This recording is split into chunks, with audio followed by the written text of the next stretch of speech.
Yes, of Greek literature, for example, where Greek literature, whether it's scientific literature or medical literature, philosophical literature, is spontaneous, flexible, it's controlled by individuals. The government and religion does not have the same degree of dictating text, whether it's poetry like Gilgamesh, or whether it's the Egyptian Book of the Dead, or whether it's even treatises from China. And that's allowed the West not to bring into the discussion questions as much of morality or of restrictions on economic activity, because well, the chief...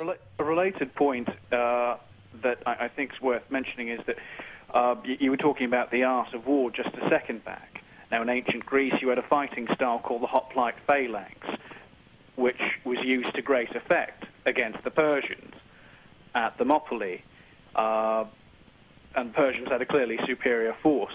Do you feel then that something in Western military science is that it's more malleable, that it's more fluid? Absolutely. Hence, that's enabled the West to dominate.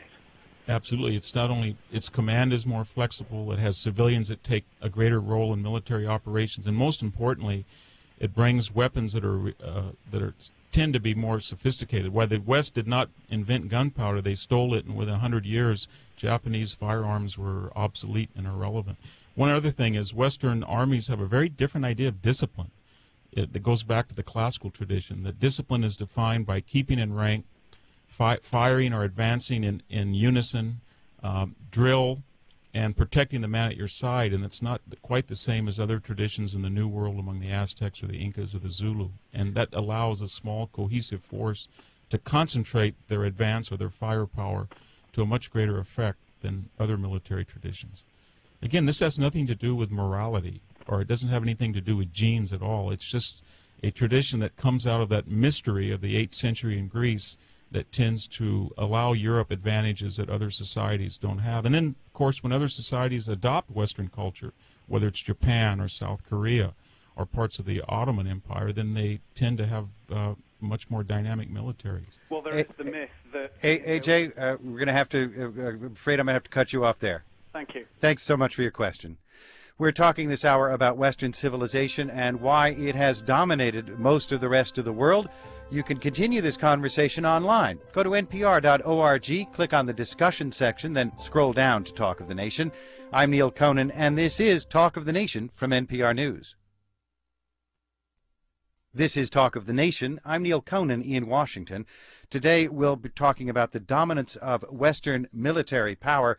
My guests are Jared Diamond, he's the author of Guns, Germs, and Steel, and Victor Davis Hanson, historian and author of Carnage and Culture, Landmark Battles in the Rise of Western Power.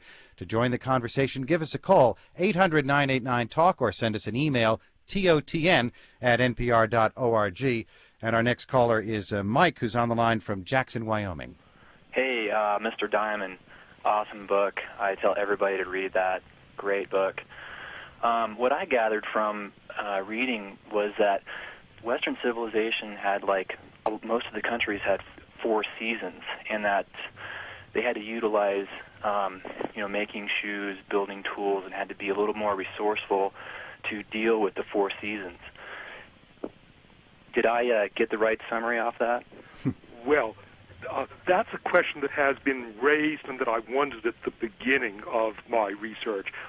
Might it be the case that, as you say, the 4 seasons, the changing climates in Europe were a spur to European innovation? The argument, unfortunately, cuts 2 ways. That when you look around the world, when you look at world history, it's not the case that innovation began in Northern Europe and gradually spread south. It was the reverse, that innovation began in the south and spread north. Within Eurasia, development stemmed from lower latitudes, from the Fertile Crescent, gradually spread to the north. It's not the... Also, if you look at other continents here in the Americas, in North and South America, it's not the case that Canada and Argentina took the lead in Native American history.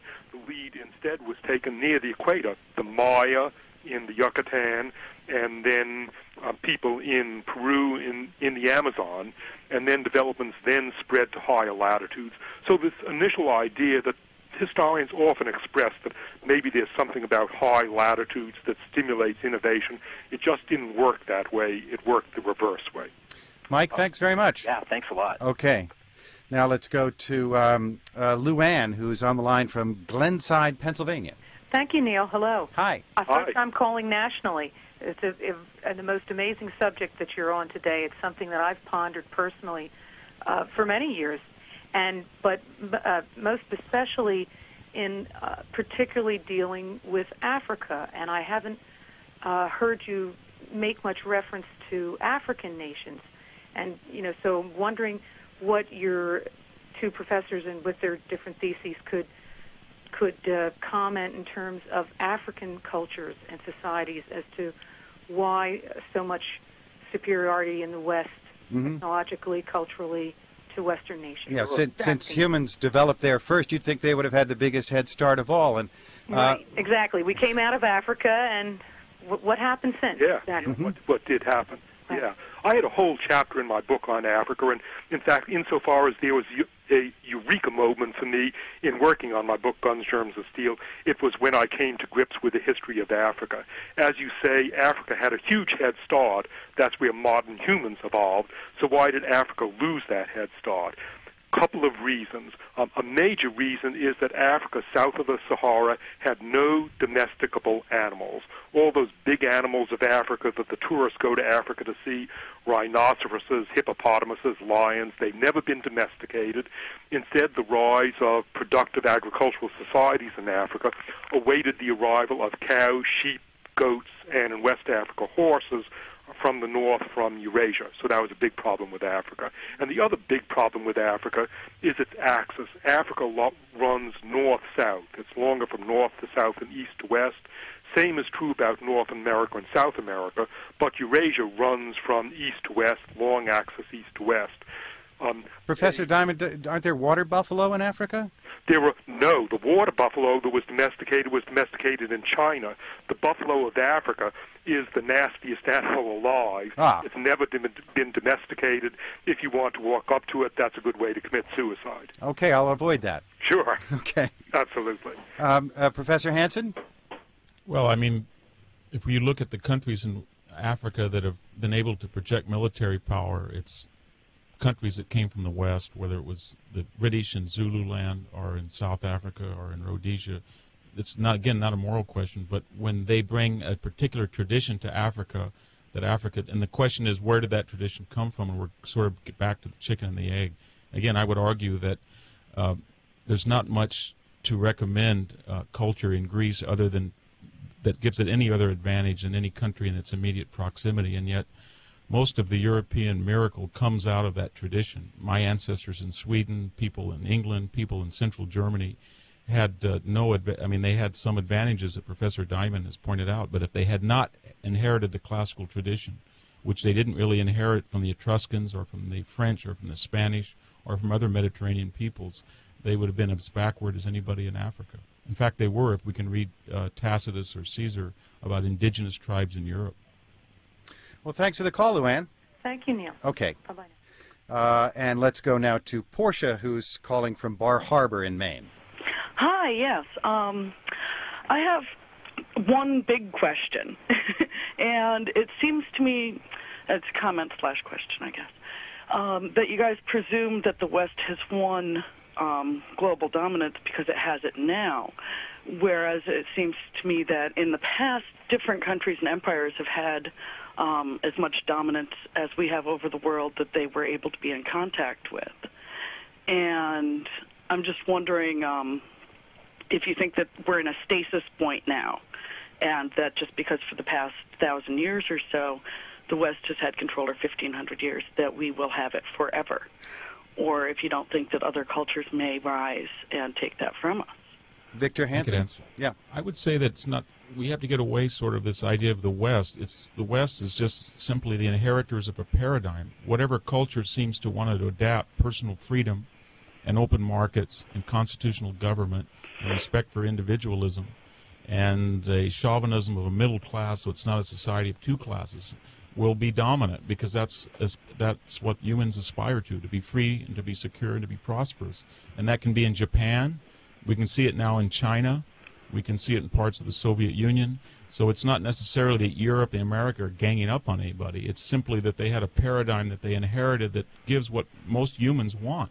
And any country who chooses to adopt that, whether it's South Korea and not North Korea, then they're going to have advantages in terms of projecting power and influence beyond their borders, and those that don't won't. Jared Diamond? Let me focus on the word chooses. It's not enough to choose to adopt, because there are literally 100 countries around the world that are choosing, would love to adopt the Western tools of success. Even today, there are countries that have huge disadvantages. Particularly tropical countries suffer from less productive agriculture, and they suffer from an enormous burden of disease and public health. And so, in fact, if you look around the world and compare the economies of countries around the world, by far the best predictor of wealth and power in the modern world is ecology and latitude. There are a few countries that have gotten around that, notably Singapore and Malaysia and Taiwan, by escaping the disadvantages that geography dealt them. But it's still the case that geography is a potent force in the world today, and September 11th really rubs that into our faces. Okay, can Well, I would just agree, ask but one more part of this question then? I'm afraid we're all going to have to leave it right there, because we're out of time, and that's the other part of Western civilization we may not be too pleased with. But thanks very much, Portia, for your call. Thank you. Okay. And Jared Diamond, thanks to you. You are welcome. Jared Diamond, the author of Guns, Germs, and Steel. He joined us on the phone from Los Angeles. Victor Davis Hanson, good to talk with you again. Thank you. I enjoyed it. Victor Davis Hanson, the author of Carnage and Culture, Landmark Battles in the Rise of Western Power. He joined us from the studios of KMJ Radio in Fresno, California. And you're listening to Talk of the Nation from NPR News.